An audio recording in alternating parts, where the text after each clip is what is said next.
What's up, time travelers? I'm Lane.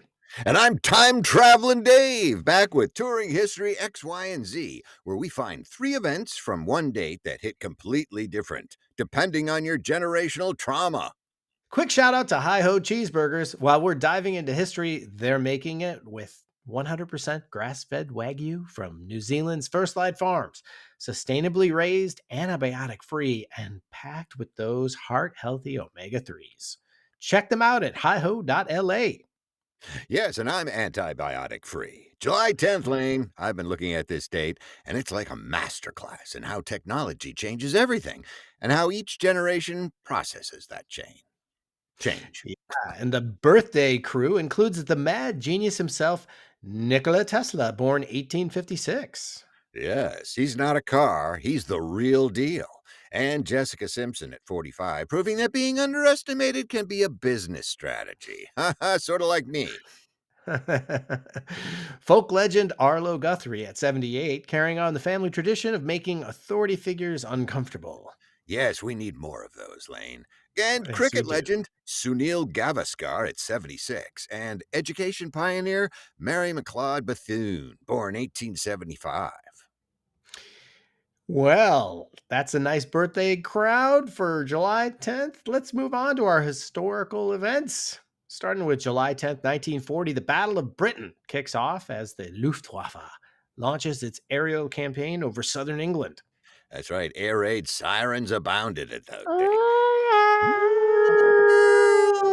And here's why this resonates with Gen X.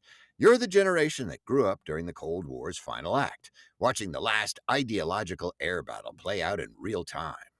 Exactly. We learned about World War II from our grandparents, but we lived through the end of the Cold War. The Battle of Britain wasn't ancient history, it was proof that air superiority could decide everything. Yeah, that's pretty much. I mean, they were still on horseback. Gen X watched the Berlin Wall fall and understood that what happened in 1940 was this pivotal moment where technology and willpower had to align perfectly, or democracy dies. We're the generation that got it. Sometimes you really are fighting for survival, and sometimes the good guys actually do win, but only if they're willing to fight. Yes, but fast forward to July 10th, 1962. Telstar, the first active communication satellite, goes into orbit. What a great name. I can see the wheels turning. This is about millennials and connectivity promises. Yes, they're turning away, Lane. Millennials are the first generation to grow up assuming global connectivity was a given, but also the first to realize that connection doesn't automatically mean understanding. That's brilliant. Telstar promised that we could all talk to each other instantaneously across the globe. And by the time millennials came of age, that promise was fulfilled. But it created entirely new problems. That's right. The technology worked perfectly, but the social infrastructure couldn't handle it. Millennials got the global connectivity, but also got cyberbullying, misinformation, and social media anxiety. Yeah, it's like Telstar was this beautiful utopian vision of human connection, and millennials inherited both the dream and the nightmare of what that actually looks like. Yes, so sorry. And speaking of things that actually deliver on their promises, Hi-Ho Cheeseburgers. No, Yay! no satellite required there. Just sustainably raised Wagyu beef that's certified humane and GMO free. While we're still waiting for jetpacks, at least we can get restaurant quality burgers that don't destroy the planet. Visit hiho.la and taste the future we were actually promised. Yes. So, Moving on to our third event, the seatbelt patent. July 10th, 1965, Niels Bohlin patents the three-point seatbelt, revolutionizing automotive safety.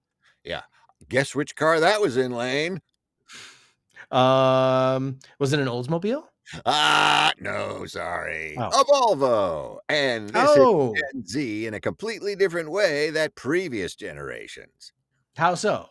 Well, Gen Z looks at the seatbelt and sees proof that individual responsibility and systemic change can work together. It's not just wear your seatbelt, it's we redesigned the entire system to make safety automatic. That's fascinating. Where older generations might see the seatbelt as personal responsibility or even an inconvenience. What? I've got to wear what? You can't make me do anything. Gen Z sees it as design thinking applied to social problems. Exactly. They're the generation asking, why are we putting the burden on individuals to solve systemic problems? The seatbelt worked because it made the safe choice the easy choice. You just click it and you're done. That's right. Click it or ticket, right? Gen Yeah. Z applies this thinking to everything: climate change, mental health, social justice. They're not interested in personal responsibility lectures. They want to redesign the systems that create the problems in the first place. They're going to take over the world, Lane. So, July Yeah. 10th shows us three approaches to existential challenges. That's right. Gen X learned that sometimes you have to fight for survival. Millennials discovered that connection without context creates chaos. And Gen Z believes in redesigning systems to make the right choice the obvious choice. So, thanks to Hi-Ho Cheeseburgers at hiho.la for fueling our historical deep dives with ethically sourced Wagyu that proves good systems create good outcomes. Like and subscribe if you enjoyed this trip through July 10th. And send us your voice memo with your favorite historical date. Says so, our robot answering machine is waiting to animate your story. And you get a free t shirt. Until next time, this has been Touring History X, Y, and Z. Where technology changes everything, but good beef is eternal. Good. Move on down the road to July 11th with us tomorrow. Goodbye, everybody.